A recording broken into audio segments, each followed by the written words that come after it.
A MotoGP iniciou o ano de 2013 cercada de expectativas. Após um 2012 de provação pelo regulamento CRT para aumentar o grid, a medida seguiu para o ano posterior e se mostrou com o passar do tempo a mais acertada para que a categoria voltasse a ter um grid cheio após um 2011 vergonhoso nesse sentido. Dentro da pista, as duas maiores novidades estavam nas equipes que dominavam a categoria. Jorge Lorenzo, detentor do título em 2012, teria novamente Valentino Rossi de volta à Yamaha após 2 anos decepcionantes na Ducati. Andrea Dovizioso foi quem ocupou a vaga do Enia campeão na esquadra de Borgo Panigale após somente 1 ano na Tech 3. Já a Honda viu Casey Stoner se aposentar com a desculpa esfarrapada de não concordar com os rumos do Mundial de Motovelocidade.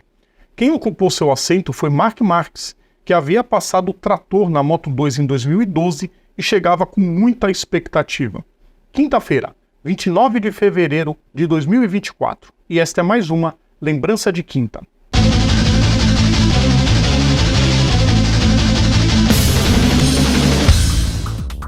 Salve a todos os nossos ouvintes, salve a todos os nossos seguidores, serão todas e todos bem-vindos. Eu sou o Rodrigo Vilela. Hoje é dia de TBT, dia de Lembrança de Quinta. Vamos relembrar mais um momento clássico das pistas. Antes de começar, o pedido de sempre, deixe um like nos nossos vídeos, compartilhe nosso conteúdo, inscrevam-se no nosso canal e ative as notificações, você sabe que ajuda muito a gente. Outra equipe que mudou tudo para 2013 foi a Pramac, que promoveu a estreia de Andrea Iannone junto a Ben Spies, ex-Yamaha, e outro que foi muito aquém do que se esperava em um time de fábrica. Bradley Smith estreou na primeira divisão, na Tech 3, completando as grandes novidades para a temporada dentro da pista. Fora dela, Estoril deixou a lista de provas do ano, dando lugar ao Circuito das Américas em Austin, que havia estreado com a Fórmula 1 no ano anterior. O campeonato começou mais uma vez no Qatar, em Losail. Os treinos livres foram característicos do maior problema da pista, a ventania que leva muita areia para dentro do traçado. Incrivelmente, só um piloto, Ione Hernandes, foi vítima do problema. Lorenzo dominou todos os treinos e a classificação, conquistando uma pole position até confortável, mesmo com a sessão sendo decidida nos instantes finais. Cal Crutchlow e Dani Pedrosa fecharam a primeira fila. Logo atrás, Dovizioso e Marques tiveram entre eles Stefan Bradl da LCR. Rossi não conseguiu mais que a 7ª colocação. A largada viu Lorenzo sustentar a primeira colocação e logo começou a abrir vantagem sobre os demais. Rossi ensaiou uma boa largada, mas a segunda volta errou na curva 1 ao quase bater em Pedrosa e caiu de novo para a 7ª. Marques vinha à sua frente. No meio do pelotão, a briga estava disputada e bem movimentada entre Pedrosa, Dovizioso, Crutchlow, Bradl, Marques e Rossi. Aí o novato espanhol começou a mostrar seu cartão de visitas na volta 4, quando passou Crutchlow sem cerimônia alguma. Um pouco mais afastados, Bradl, Rossi e Dovizioso recebiam as companhias de Álvaro Bautista e Nick Hayden. Aí na abertura da volta 6, Rossi tratou de lembrar aos adversários por que ele tinha 9 títulos e até aquele momento 105 vitórias nas 3 divisões da MotoGP. Primeiro se livrou de Bradl, que fazia a grande prova, mas caiu e abandonou na volta 7. Lorenzo abriu mais 3 segundos para a concorrência no instante que Marques resolveu atacar Pedrosa e trouxe Crutchlow junto. O problema é que Pedrosa segurava o ritmo dos dois rivais e isso fez Rossi se aproximar rapidamente do pelotão. Com 6 voltas para o fim, Marques, enfim, deixou seu companheiro de equipe para trás e assumiu a 2ª colocação. Na volta seguinte, Rossi deixou Crutchlow sem a 4ª posição e sem o rumo da pista. O britânico escapou na curva 1 e saiu fora da batalha. Rossi estava impossível e uma volta depois ultrapassou Pedrosa na curva 10, que nem é um ponto tão claro de ultrapassagens. As voltas seguintes, mais do que a briga pela 2ª colocação, colocaram frente a frente um confronto de gerações.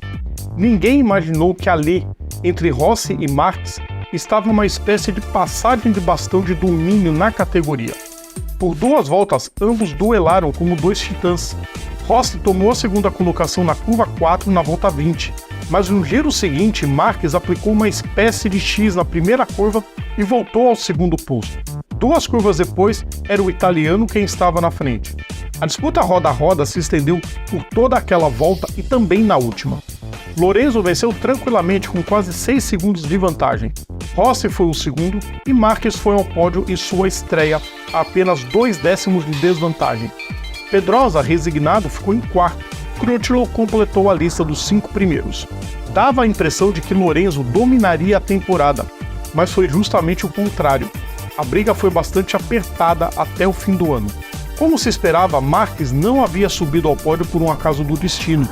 A sequência da temporada viu o espanhol estreante na divisão principal se tornar o mais novo vencedor da categoria em Austin, numa pista que ele reinou por muitos anos. Pedrosa e Lorenzo venceram 2 seguidas cada, com Rossi fazendo as pazes com o alto do pódio em Assen. Aí Marques tratou de mostrar quem era e vieram 4 triunfos na sequência: Sachsenring, Laguna Seca, Indianápolis e Brno.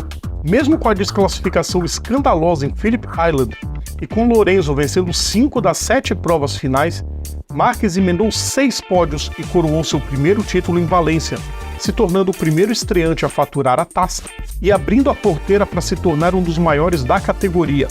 E tudo teve início naquela prova noturna, há quase 11 anos. Em 1979, na Fórmula 1, quando a categoria chegou ao circuito de Dijon-Prenois, o Jean-Pierre Jabouille, que venceu aquela prova, foi a primeira vitória da Renault como construtora, ela ficou completamente em segundo plano por causa da batalha quase inimaginável nos dias de hoje entre Gilles Villeneuve e René Arnoux. Pois vocês podem comparar com o que aconteceu em Losail, naquele 2013, aquele início de temporada de 2013. O Lorenzo venceu e ninguém nem aí pro Lorenzo, ninguém nem estava preocupado. Tava todo mundo de olho na disputa entre o Valentino Rossi e o Marc Marques.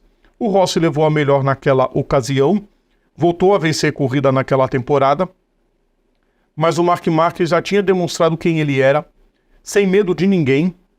Embora a largada dele tivesse sido mais calminha, mas depois daquilo ele mostrou quem ele era, extremamente arrojado, colocando moto para cima em pontos inimagináveis de ultrapassagem. Ganhou o título na estreia, depois emendou outros 5 e se tornou um dos maiores da categoria, e nem mesmo a má fase dele hoje é capaz de diminuir o seu talento. Aquela corrida vale a pena. Tem vídeo dele no YouTube para vocês assistirem, e vale a pena dar uma bisoiada naquela temporada. Eu fico pensando só a Honda naquela época, se tivesse o Casey Stoner junto.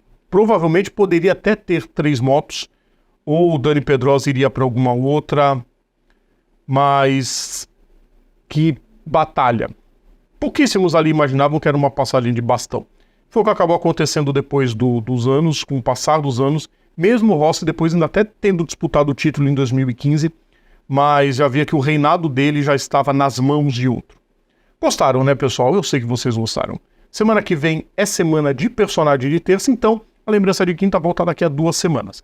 Lembrando sempre, todo o nosso conteúdo tá no YouTube, tá nas plataformas digitais ou então assinando o nosso feed is.gd/programa Papo Veloz. Sigam também nossas redes sociais, é só procurar a gente por PGM Papo Veloz. Na sexta-feira tem aquecimento, a partir das 9 da noite a gente espera vocês, pessoal. Um grande abraço a todos. Tchau.